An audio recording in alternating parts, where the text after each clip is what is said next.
Muy buenos días, vamos a comenzar en esta mañana con el tiempo de la escuela dominical. La semana pasada estuvimos aprendiendo un versículo que está en el libro de Deuteronomio, capítulo 30, versículo 19 y 20. Hoy, no aquí en este tiempo, pero hoy durante el culto vamos a hacer el repaso de los versículos. La persona que diga mejor sus versículos, las mejores dos personas que los digan mejor, van a ganar un descuento para el retiro de la iglesia. Así que si usted no los aprendió, qué pena por usted, pero 2 semanas de anticipación tuvo para hacer.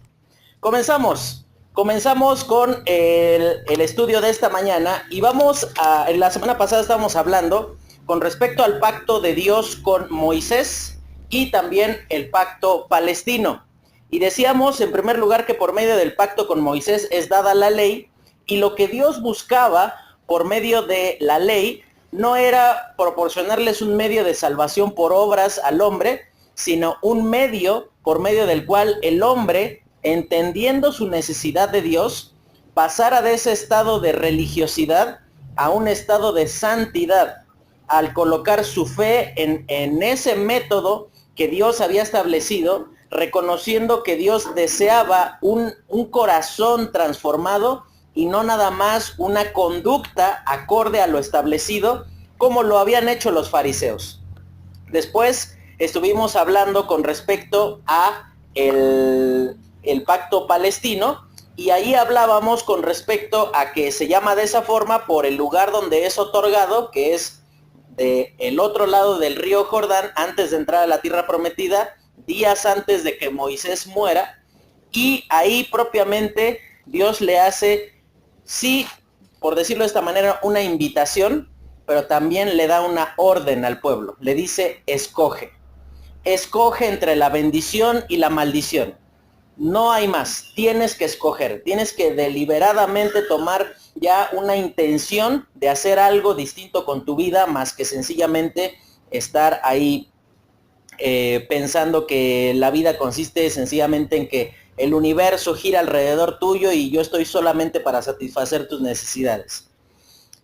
Pasamos a la primera diapositiva de esta mañana, y ahí dice pacto con David y el nuevo pacto. Y son los últimos dos pactos que revela la Escritura, los últimos dos por medio de los cuales Dios manifiesta su voluntad para con el hombre.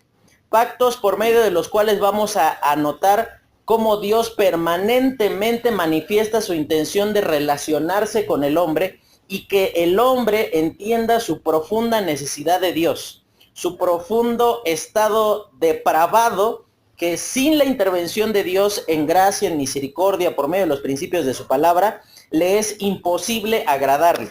Y dice allí la siguiente diapositiva con respecto al principio para recordar. Dice, pero me estoy dando cuenta que no traigo mis lentes. Dice, el compromiso de de amor y fidelidad incondicional son manifiestos por medio del pacto con David y el nuevo pacto. Una familia que gobierne por siempre sobre Israel y un nuevo corazón que pueda obedecer y atender los principios divinos, solo puede ser resultado de la misericordia y gracia de Dios, obrando en beneficio del hombre a pesar de sus fallas e innumerables defectos. Y presta atención a la siguiente frase. Ni siquiera nosotros mismos estamos tan interesados como Dios en que nuestra vida espiritual se encuentre en orden. Y presta atención a lo que va a mencionar allí. Ni siquiera nosotros mismos estamos tan interesados como Dios en que nuestra vida espiritual se encuentre en orden. Y eso lo vamos a ver sobre todo en el nuevo pacto, donde Dios dice, voy a escribir mi ley en tu mente y en tu corazón, de tal manera que puedas obedecer mis principios. Y comienza diciendo ahí la frase que una familia que gobierne y un nuevo corazón que pueda obedecer y atender los principios divinos.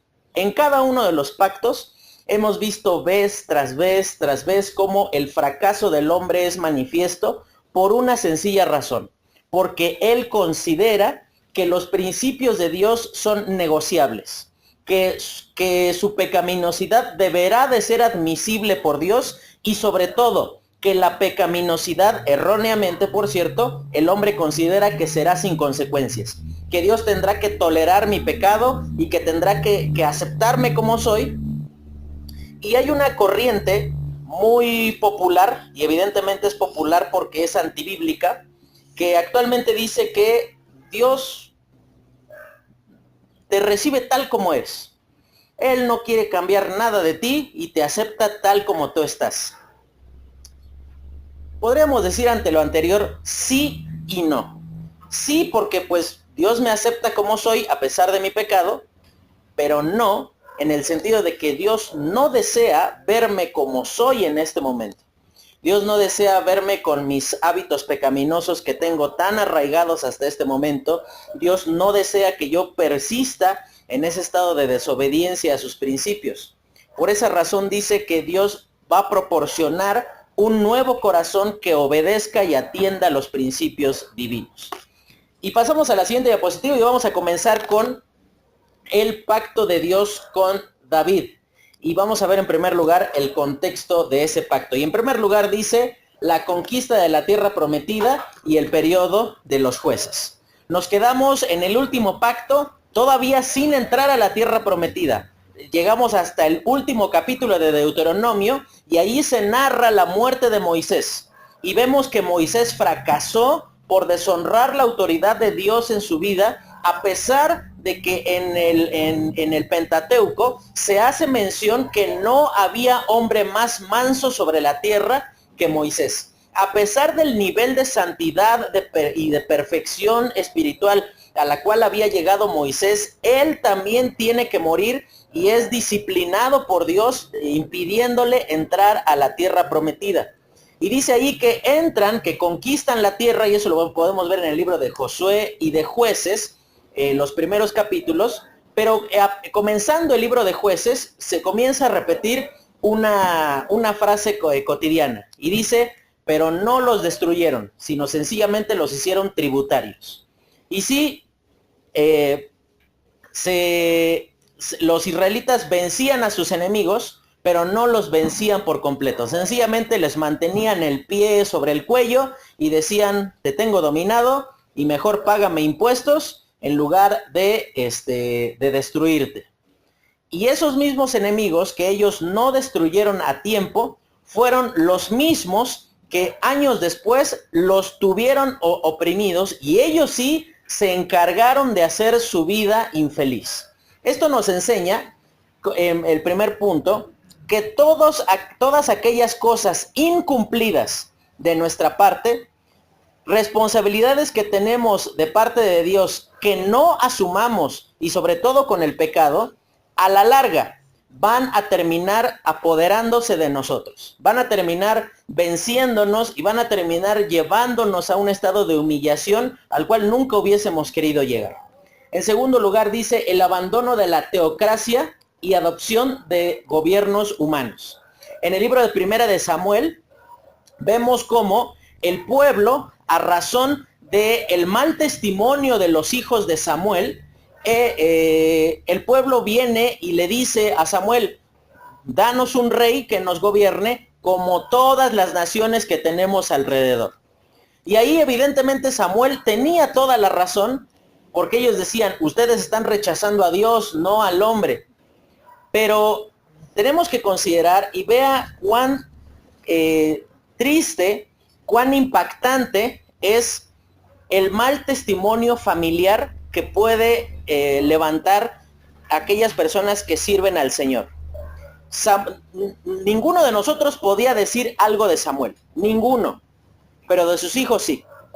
De sus hijos podríamos decir, sí, Samuel, todo muy padre, pero tus hijos, ojalá nunca los hubieras tenido, porque se encargaron de todo el buen testimonio que tú levantaste, desacreditarlo en un momento. Y esto nos enseña que la responsabilidad familiar no comienza de la puerta para adentro, sino que se sostiene también de la puerta para afuera. El concepto en el cual los padres y los hijos son tenidos aún por los incrédulos, o no por los incrédulos, sino también por los otros hermanos, va a tener una incidencia directa en cuanto a la continuidad de no solamente del ministerio, sino sobre todo del testimonio de esa determinada familia. Y dice, en último lugar, dice fracaso del reinado de Saúl y el inicio del reinado de David. El primer rey que es otorgado al pueblo de Israel es el tipo de rey que nos imaginamos y que nos han presentado en las películas. Un tipo grandote, fuerte, guapo y valiente, ¿no? Y todos decíamos, no hombre, o sea, este es el mejor rey que nos pudieron buscar, ¿no? O sea, nada más de verlo, tú dices, no, pues sí me ando postrando ante él, ¿no? O sea, porque sí impone, sí tiene presencia, sí le queda el título de rey. Pero vemos que, lamentablemente, Saúl confió más en sus atributos personales, en sus capacidades públicas, que en la devoción que él debía de mantener ante Dios, y es desechado. En el último capítulo del libro de Primera de Samuel, en el capítulo 31, vemos cómo Saúl muere en batalla contra los filisteos, y comienza en el libro de Segunda de Samuel el reinado de David. Y vemos cómo Dios, de una manera evidentemente muy sobresaliente, comienza a bendecir, dándole paz con sus enemigos, extendiendo los límites del territorio de Israel. Y dice la siguiente diapositiva, ¿cuáles son los elementos de ese pacto? Llegamos al libro de Segunda de Samuel, capítulo 7, y acompáñeme a leer allí, por favor, Segunda de Samuel 7. Y aquí encontramos a un hombre bien intencionado, que sus buenas intenciones son sobrepasadas por el propósito de Dios. Segunda de Samuel capítulo 7, a partir del versículo 8. Le menciono qué es lo que pasa. En los primeros versículos, David se acerca con Natán, que era el profeta de aquel momento, y le dice que él desea construir casa para Dios. Hasta ese momento, pues el culto a Dios era llevado como se realizaba desde los tiempos de Moisés. Había un tabernáculo con una tiendita.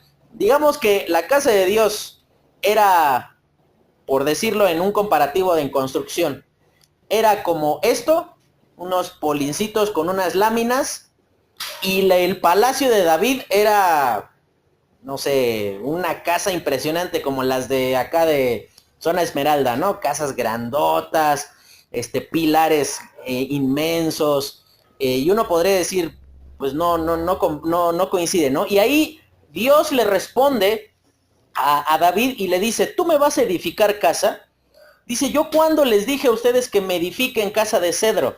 Y dice a partir del versículo 8, dice, ahora pues así dirás a mi siervo David, así ha dicho Jehová de los ejércitos, yo te tomé del redil de detrás de las ovejas para que fueses príncipe sobre mi pueblo, sobre Israel, y he estado contigo en todo cuanto has andado, y delante de ti he destruido a todos tus enemigos, y te he dado nombre grande, como el nombre de los grandes que hay en la tierra. Además yo fijaré lugar para mi pueblo Israel, y lo plantaré para que habite en su lugar, y nunca más sea removido, ni los inicuos le aflijan más como al principio. Desde el día en el que puse jueces sobre mi pueblo Israel, a ti te daré descanso de todos tus enemigos. Asimismo Jehová te hace saber que él te hará casa. Y cuando tus días sean cumplidos y duermas con tus padres, yo levantaré después de ti a uno de tu linaje, el cual procederá de tus entrañas, y afirmaré su reino. Él edificará casa a mi nombre, y yo afirmaré para siempre el trono de su reino. Y le seré a él por padre, y él me será a mi hijo. Y si él hiciere mal, yo le castigaré con vara de hombres y con azotes de hijos de hombres. Pero mi misericordia no se apartará de él como la aparté de Saúl, al cual quité de delante de ti. Y será afirmada tu casa y tu reino para siempre delante de tu rostro, y tu trono será estable, y presta atención a esa palabra, eternamente. Conforme a todas estas palabras y conforme a esta visión, así habló Natán a David. Y los elementos del pacto con David son los siguientes. En primer lugar dice la promesa de la descendencia de David. Y ahí leímos que Dios le dice, te voy a dar un hijo que proceda de ti mismo, de tus entrañas, y afirmaré su reino. Y ahí de quién habla, de Salomón. Y dice que él iba a afirmar su reino, y no ha habido un gobernante sobre Israel que extienda tanto sus territorios y tenga tanta paz con sus enemigos como la tuvo Salomón. No ha habido. De tal manera que en aquellos tiempos, en los tiempos tanto de David como de Salomón, Israel era, por decirlo de alguna forma, una de las principales potencias mundiales. No había enemigo que se pudiera sostener ante él, y sobre todo habían prosperado de tal manera que en el libro de Primera de Reyes menciona que la plata era tan abundante en aquellos días que eran consideradas como piedras que están ahí por el piso. Era tan notoria la bendición de Dios sobre su pueblo que imagínense, ibas llegando a tu casa pateando una piedra y te dabas cuenta que no era una piedra, era un pedazo de plata casi, ¿no? De tan abundante que era la bendición sobre su pueblo. En segundo lugar dice, un trono como símbolo de autoridad. Y dice ahí en el versículo 12, dice, y cuando tus días sean cumplidos, dice, yo estableceré un rey sobre esta tierra. En tercer lugar dice, un reino terrenal. Y ahí habla con respecto a que el trono de David iba a ser firme para siempre. Pero sobre todo, dice en el versículo 14, la certeza del cumplimiento.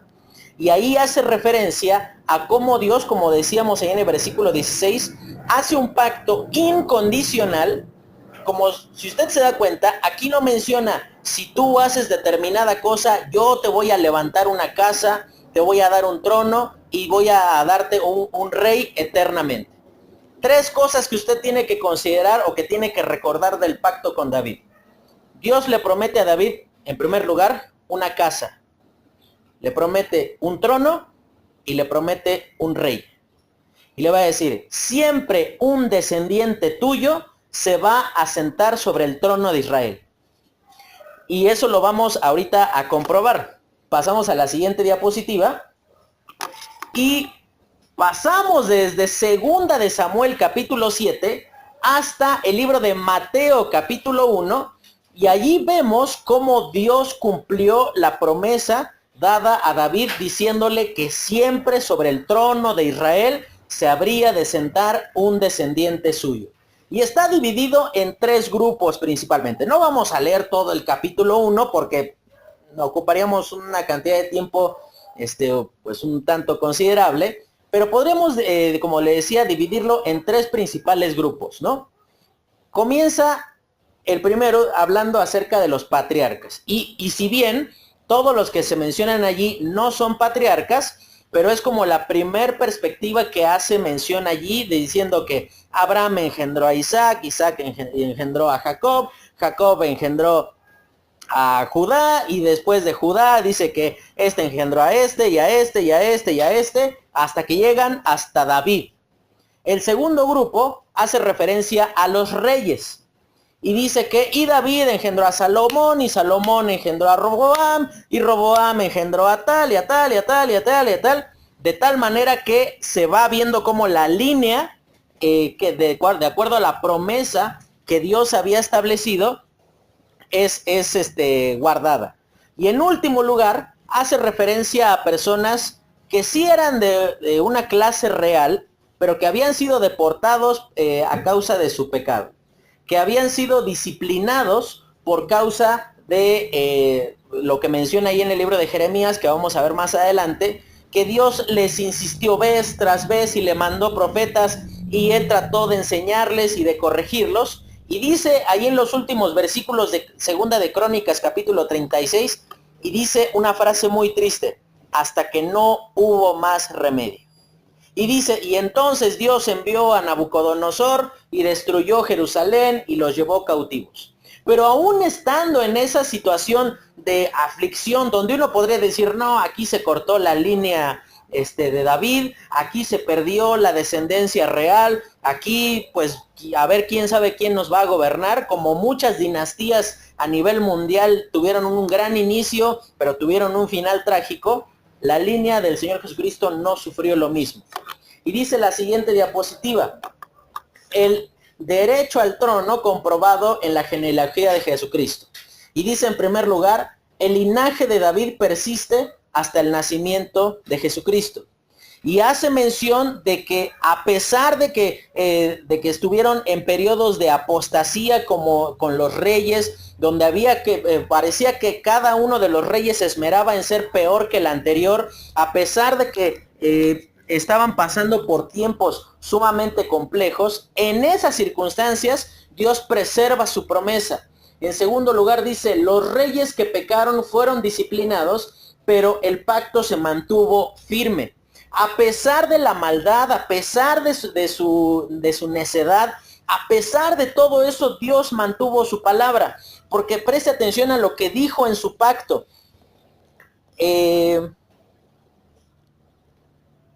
Versículo 14, y yo le seré a él por padre, y él me será a mí por hijo. Y si él hiciere mal, yo le castigaré con vara de hombres, y con azotes de hijos de hombres. Pero mi misericordia no se apartará de él como la aparté de Saúl, al cual quité de delante de ti. Y está refiriéndose a Salomón.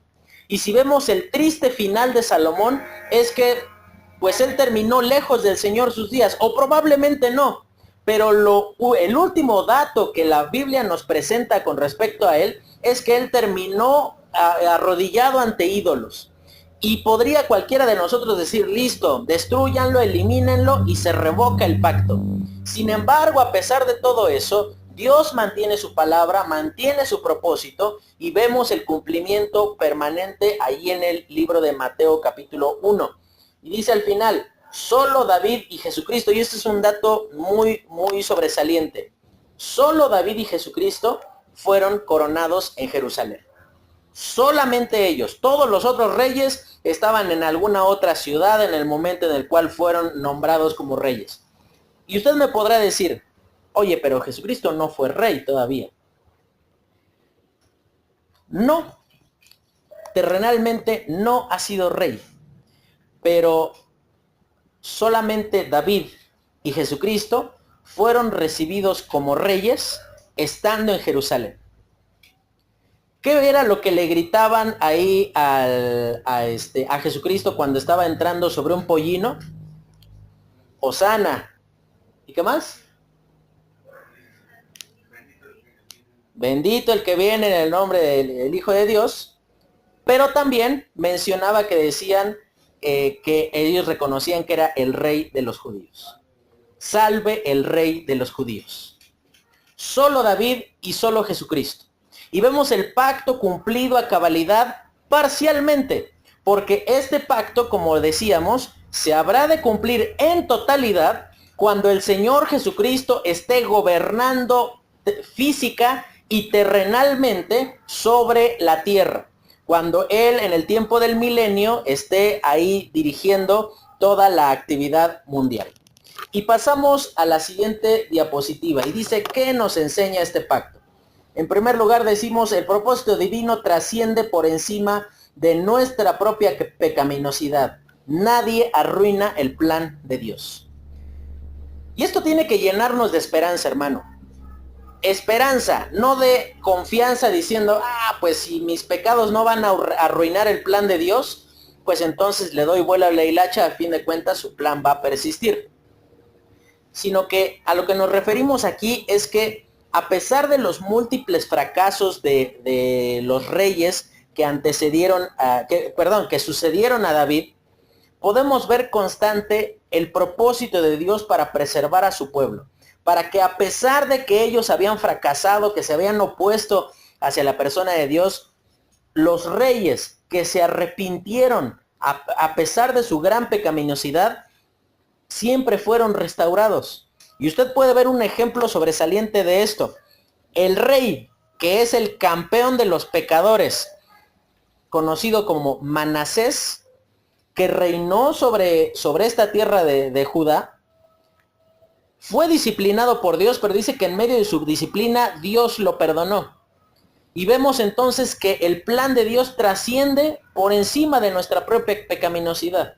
Nadie arruinará lo que Dios tiene preparado para usted, hermano. Pero esto también nos hace entender que Dios tiene cosas asombrosas preparadas para cada uno de nosotros y que sería sumamente lamentable que usted las pierda a causa de preferir el pecado en su vida, a causa de preferir lo que este mundo le ofrece, en lugar de esperar las inmensas y superabundantes cosas que Dios tiene preparadas para usted. En segundo lugar dice, Dios está en permanente control de las circunstancias, de tal modo que podemos confiar en sus promesas. Como le decíamos, en el tiempo del cautiverio, cualquiera hubiese podido pensar, hasta aquí llegó la promesa de David, la promesa hecha por Dios a David. Hasta aquí llegó ese gran plan y esa promesa diciendo que iba a haber un rey descendiente de David permanentemente sobre su trono. Y en último lugar podemos ver lo que dice aquí, nuestras buenas intenciones no superan los planes que Dios tiene para nuestra vida, el cual siempre es mejor. Para David era mejor construir él un templo para Dios. Para David era el mejor plan.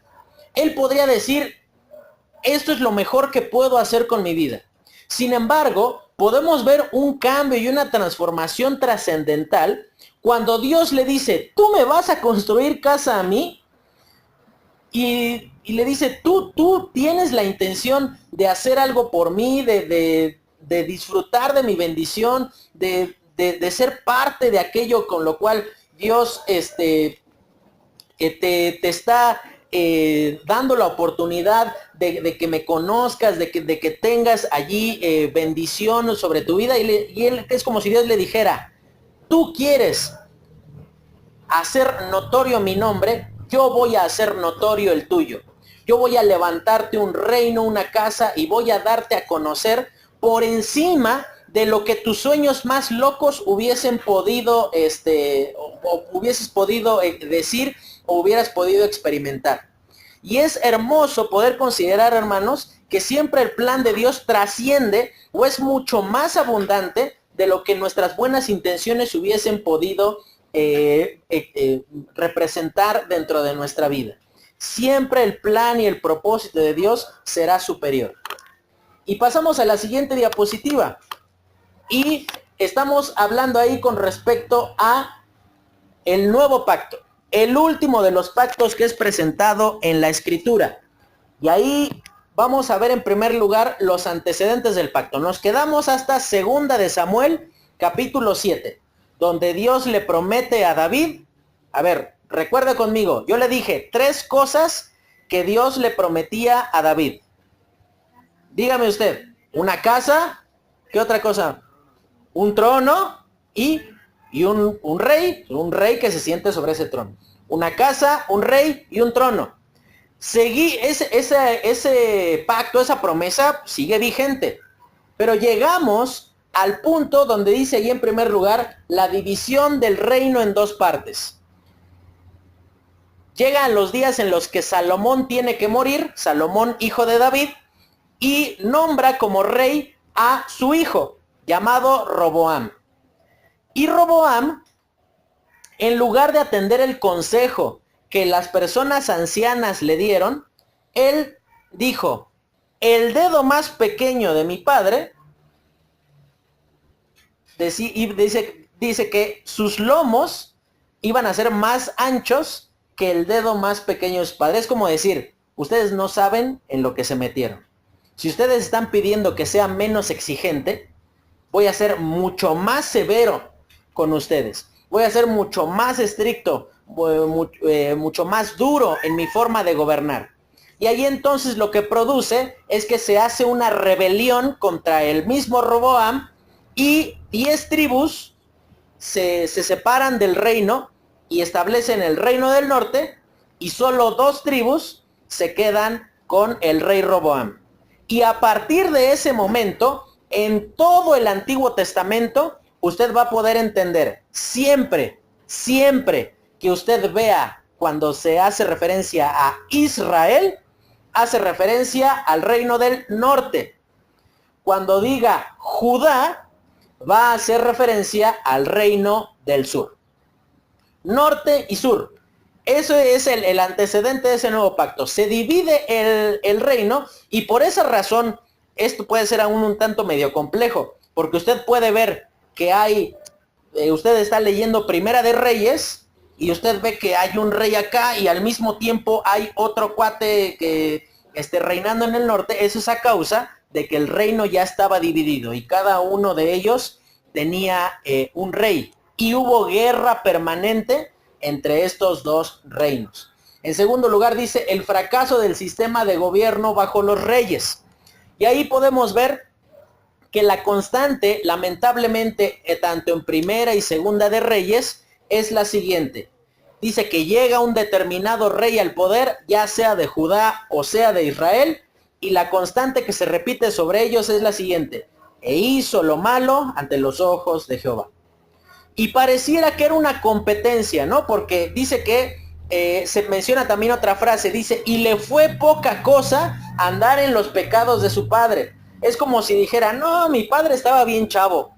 Yo le voy a demostrar de verdad qué es qué significa el pecado. Vamos a demostrarle cuán pecadores podemos ser.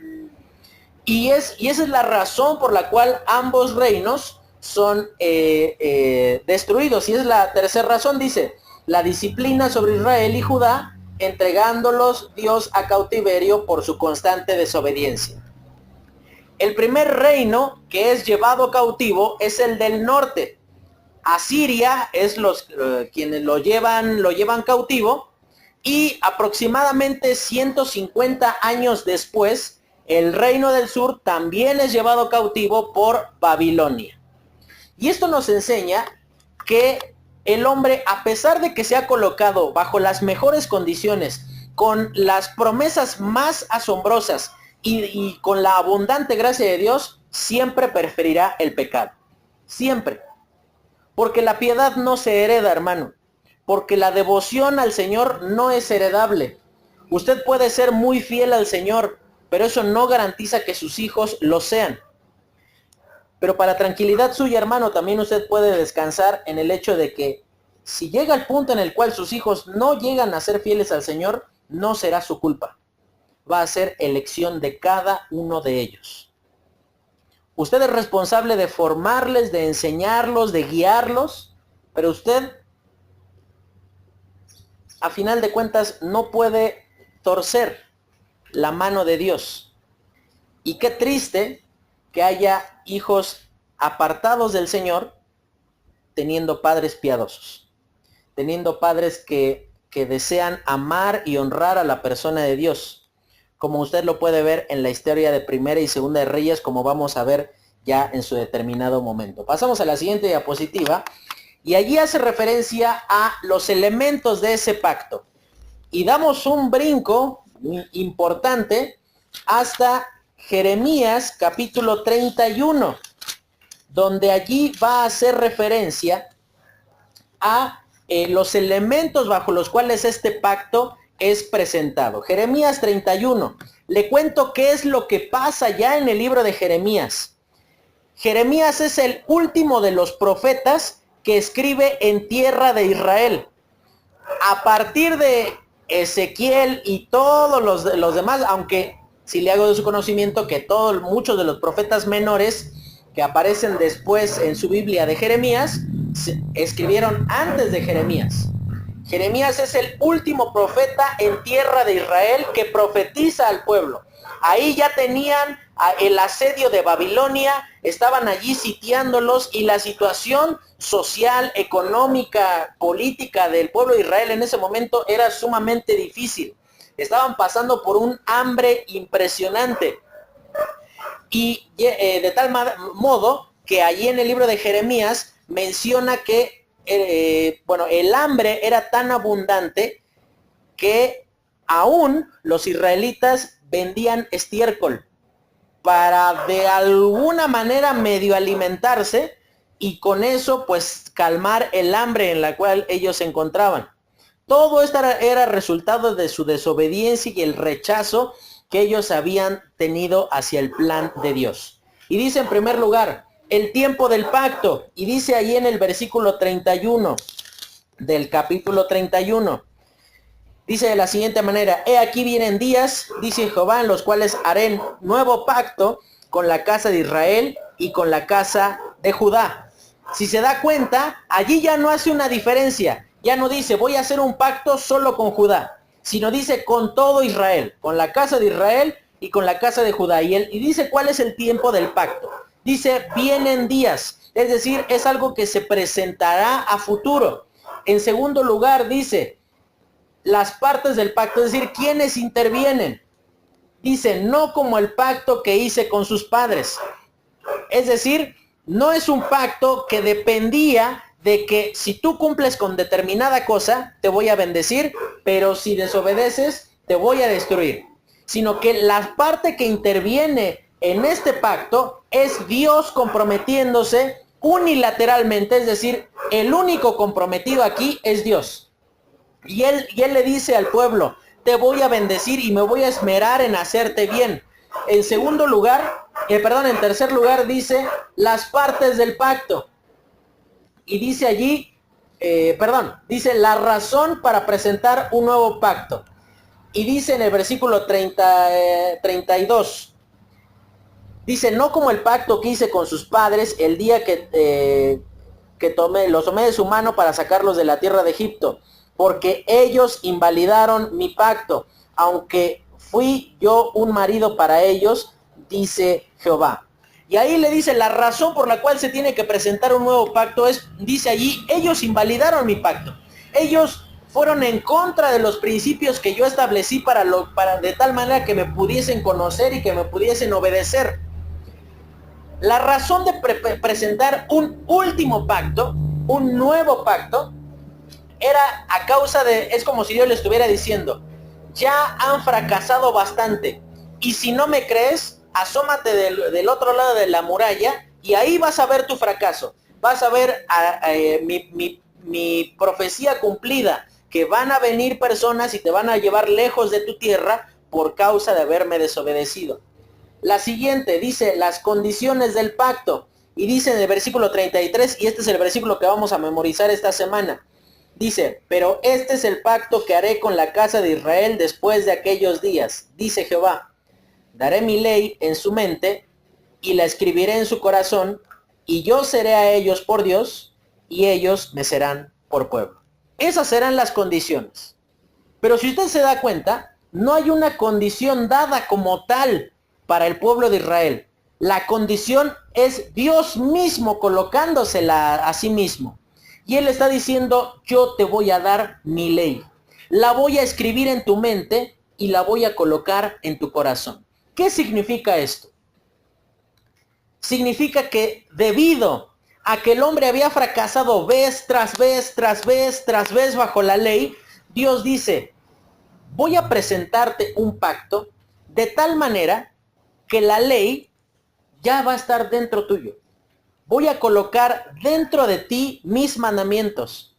Los voy a escribir en tu corazón, de tal manera que me puedas obedecer, de tal manera que puedas cumplir con mi voluntad, de tal manera que no tengas que ir con alguien para que te enseñe y para que te diga lo que debes hacer. Yo mismo estableceré mi voluntad dentro de ti. Y esto, hermano, lo podemos ver cumplido. Hoy tenemos cena del Señor, como usted ve aquí adelante. Y si usted recuerda, cuando el Señor Jesucristo le da a beber de la copa a los discípulos, ¿qué es lo que les dice? Esta es la sangre ¿de qué? Del nuevo pacto. Y dice aquí algo que podría resultar un tanto confuso. Dice, después de aquellos días. ¿Cuáles días? Sería la principal pregunta.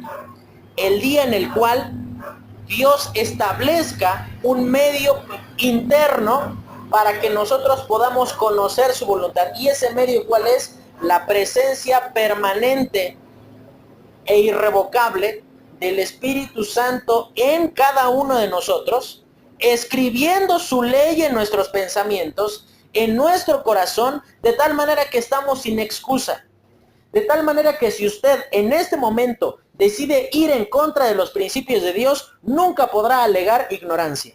Nunca podrá alegar que usted no sabía lo que hacía, porque el Espíritu Santo está dentro de usted por siempre, conduciéndole a comportarse de acuerdo a lo que Dios espera de usted mismo. Y fíjese qué Dios tan misericordioso, que Él provee de todos los elementos para que le podamos obedecer. Antes la ley decía, si tú pecaste, tienes que ir, tomar un animalito y lo vas a sacrificar. Pero la ley no reparaba en decir, oye, ¿y qué va a pasar si a lo mejor no tiene?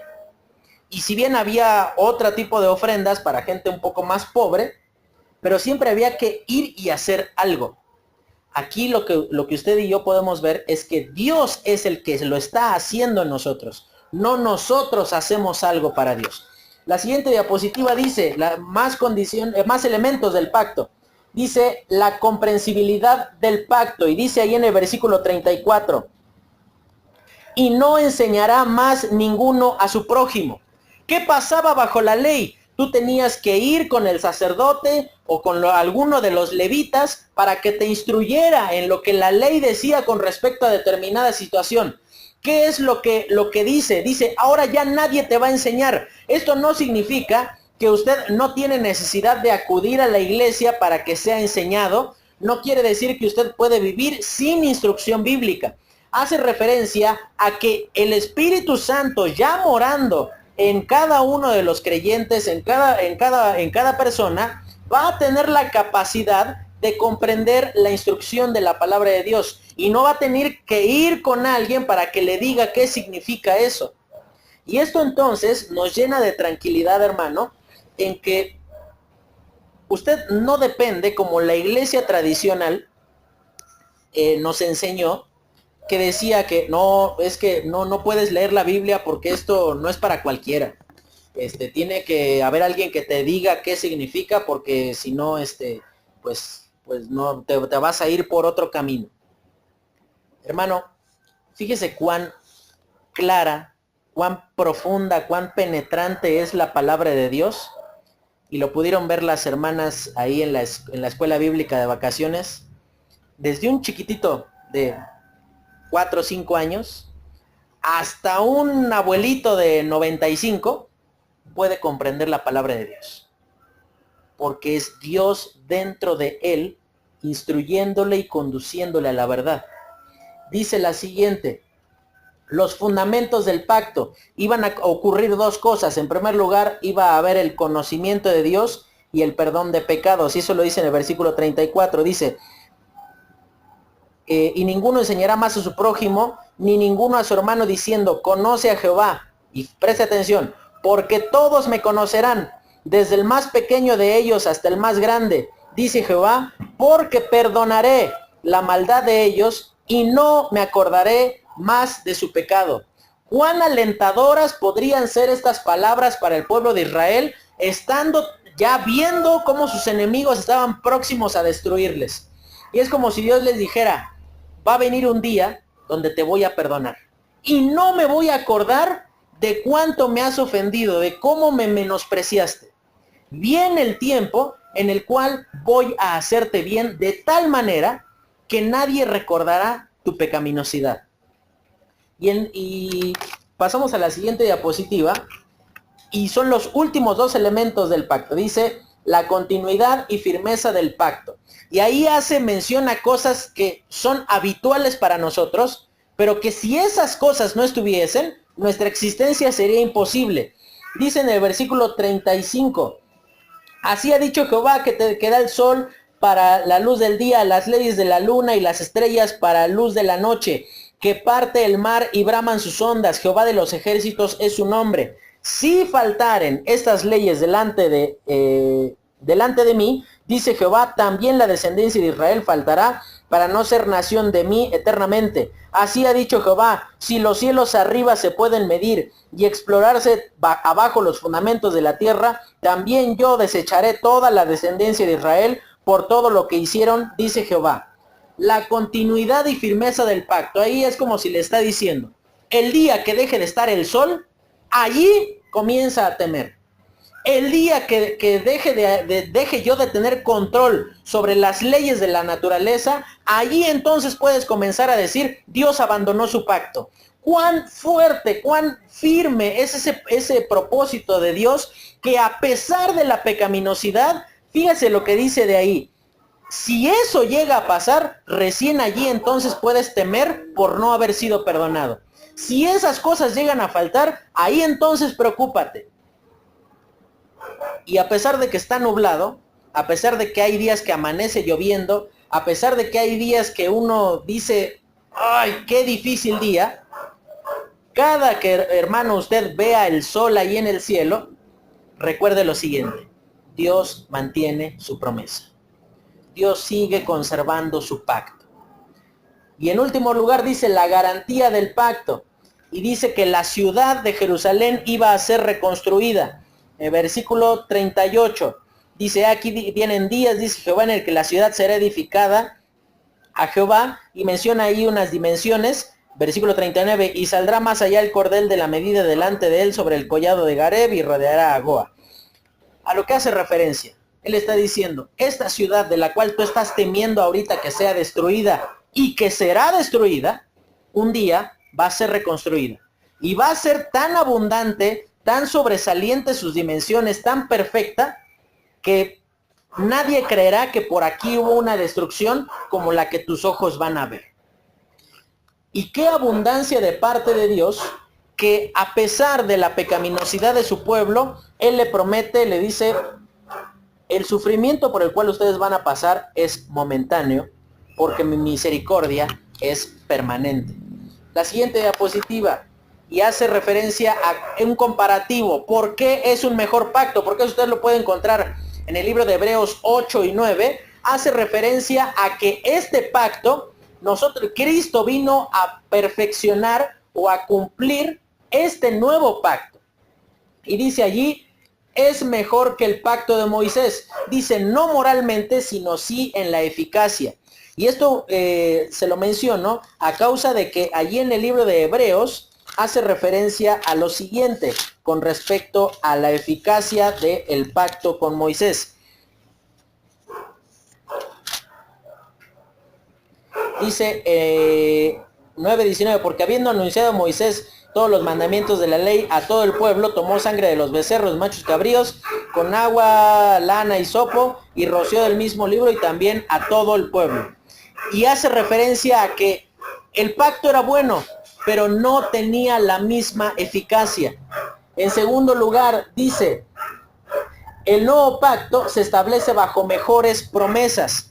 Y dice allí en el capítulo 8, versículo 10, dice, pondré mis leyes en la mente de ellos y en su corazón las escribiré, y seré a ellos por Dios y ellos me serán a mí por pueblo. ¿Cuáles eran las promesas que tenía el pueblo de Israel bajo el pacto con Moisés? Sencillamente él les decía, si tú obedeces, te voy a bendecir. Esa era la promesa preponderante que se tenía bajo Moisés. Pero en el nuevo pacto, aquí sencillamente Dios les dice, yo voy a ser tu Dios. Voy a escribir mi ley en tu corazón. Una mejor promesa. En tercer lugar, dice la siguiente diapositiva. Bajo Moisés, la obediencia era resultado del temor. En el nuevo pacto, resultado de una mente y corazón voluntarios. Y aquí presta atención a lo que dice. Aquí hace referencia a que bajo Moisés, cualquiera iba a ser obediente, pero porque tenía temor. Porque en el monte Sinaí, cuando les es dada la ley, y dice, el que siguiere estas cosas vivirá. Eso quiere decir que quien no las obedecía, tendría que morir. Lo hacías a costo de tu vida, la desobediencia. Después dice, el nuevo pacto garantiza conocer al Señor personalmente. Y dice en el versículo 11, y ninguno enseñará a su prójimo ni ninguno a su hermano diciendo, conoce al Señor, porque todos me conocerán desde el menor hasta el mayor de ellos. Antes, uno en el pacto con Moisés, uno conocía a Dios, pues por la instrucción de alguien más. Hoy día lo podemos conocer porque es Dios mismo llevándonos a ese conocimiento. Dice después, el nuevo pacto asegura el perdón de pecados. Y dice ahí en el versículo 12, porque seré propicio a sus injusticias y nunca más me acordaré de sus pecados y de sus iniquidades. Es un pacto que aseguraba el perdón. La siguiente diapositiva dice, el nuevo pacto descansa sobre una salvación consumada. Con Moisés era una salvación prometida. Aquí es una salvación que ya se consumó, que ya está efectuada, que no tienes que esperar a ver si obtienes la salvación, sino es algo que ya está garantizado. Después dice en último lugar, el nuevo pacto asegura la preservación, conversión futura y bendición de Israel. Y esto, como dice ahí en el libro de Jeremías en el capítulo 31, habla de que Dios no estaría enojado con su pueblo para siempre, que Dios iba a preservarles a pesar de su pecado, a pesar de haberse apartado de él, a pesar del poderío de sus enemigos, a pesar del intento constante de sus enemigos de destruirle. Y usted históricamente, aún usted puede dejar la Biblia a un ladito por un momento y póngase a revisar la historia de Israel y verá que solo Dios puede preservar a un pueblo en medio de situaciones en las cuales ningún pueblo se podría sostener. El Estado de Israel llevaba un día después de haber sido nombrado como tal como Estado, y todas las naciones de alrededor que llevaban siglos en esos lugares, que tenían un poderío militar muy grande, fueron derrotadas por un pequeño grupo de judíos que descansaron en que Dios les había dado esa tierra. Y Dios les preservará eternamente en ese lugar porque su promesa así lo dice. ¿Qué nos enseña este pacto? La última diapositiva dice de la siguiente manera. El principal interesado en nuestro bienestar y desarrollo espiritual es Dios. Y por esa razón nos ha provisto del Espíritu Santo, nos ha dado la Escritura, ha colocado la iglesia en la tierra, nos provee de la comunión con los hermanos, nos instruye a que por medio de la oración nos acerquemos a Él, nos ha dado diversas promesas para que descansemos en Él. Y esto nos manifiesta, si usted ve la historia humana, es siempre el hombre tratando de acercarse a algo que él considera que es Dios. Sin embargo, Dios, el único Dios vivo y verdadero, se manifiesta como el principal interesado en conectarse con el hombre, en vincularse con él. No es una historia al revés, porque Dios no podría ser conocido por el hombre si Dios no se le revela al hombre. En segundo lugar dice, el plan de Dios siempre lleva implícitos los medios a nuestro alcance para poder cumplirlo. Y como dice allí en el pacto que Dios hace por medio de la revelación hecha a Jeremías, dice, escribiré mi ley en su mente. Ahí no dice, el que cumpla con tal cosa, mi ley va a ser escrita en su mente, sino dice, la voy a escribir. Voy a colocar todos los medios para que me obedezcas. Esto entonces, hermano, debería de llenarle de temor a usted y a mí. ¿Por qué? Pensemos en lo siguiente. Si el pueblo de Israel, habiendo visto y teniendo la revelación de parte de Dios, no cumplió con las ordenanzas de Dios, ellos podrían acusarnos a nosotros de mayor desobediencia a causa de que ellos tenían que ir con alguien más para que les enseñara la ley, para que les enseñara los principios de Dios. Hoy día, los principios de Dios los tenemos dentro nuestro. El Espíritu Santo nos conduce para que hagamos lo que es la voluntad de Dios. Si llega un punto donde usted va en contra de los principios de Dios, usted es peor que uno de los israelitas que se arrodilló delante de uno de los ídolos. Usted es peor que cualquiera de los israelitas que fue a besar el becerro de oro. Usted es peor que cualquiera de los israelitas que le dio por sus hijos por mujeres a las mujeres extranjeras. Porque la ley ya está dentro suyo. Porque usted no tiene que ir y buscar instrucción.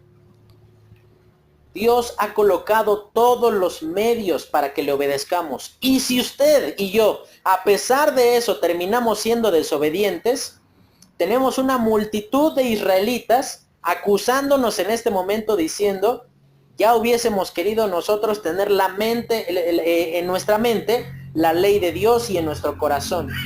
Y eso habla de cuán necios podemos llegar a ser como creyentes, que a pesar de tener la revelación bíblica, decidimos ir en contra de los principios que la palabra de Dios ha marcado. Y en último lugar dice, Dios se aproxima al hombre de tal modo que éste no tenga excusa ante la exigencia de arrepentimiento. Y decía ahí en el libro de Jeremías, dice que nadie se va a acercar a otro y le va a decir, conoce al Señor. Dice, porque todos me conocerán y a todos se les van a perdonar sus pecados. Y ese es el versículo que vamos a memorizar. Jeremías 31:33 dice, pero este es el pacto que haré con la casa de Israel después de aquellos días. Dice Jehová, daré mi ley en su mente y la escribiré en su corazón, y yo seré a ellos por Dios y ellos me serán por pueblo. Terminamos en esta mañana dando gracias a Dios por su buena mano hacia nosotros, por su bondad, dándonos la oportunidad de entender cuál es el camino que Dios quiere que sigamos y que de esa manera Él desea que nosotros nos conduzcamos. Oramos y terminamos. Señor, te agradecemos por lo bueno que tú eres con nosotros. Gracias, Señor, por tu palabra, por tu instrucción, por la manera en la que tú nos enseñas. Ayúdanos, Dios, a vivir de una manera que te honre, que te glorifique a ti. Gracias, Dios, por la sangre derramada por ese nuevo pacto. Gracias, Señor, por colocar el Espíritu Santo dentro nuestro. No tenemos que pedir que descienda, que venga, que nos inunde. Ya está en nosotros. Gracias, Señor, porque mora en nosotros y obra a través de nosotros. Te lo pedimos y te lo agradecemos en Cristo Jesús. Amén.